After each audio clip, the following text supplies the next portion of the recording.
Hello guys, andito na ako sa Lulo.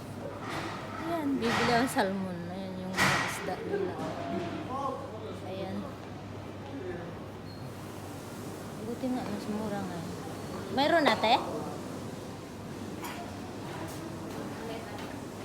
Yan. Pwede na yan.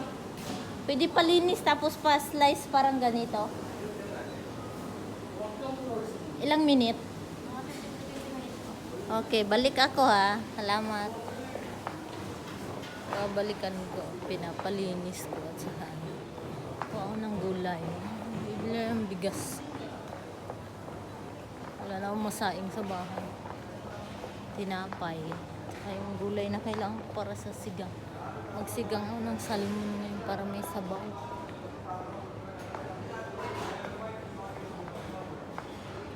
Wala na akong tinapay sa bahay.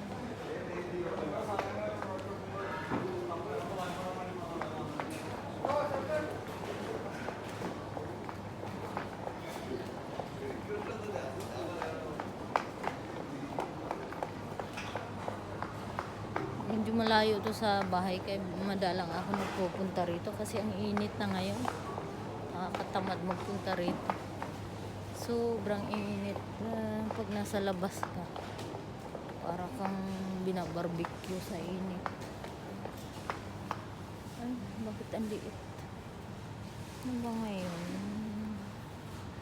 11 na ngayon eh. Luma yung tinapay nila. 10.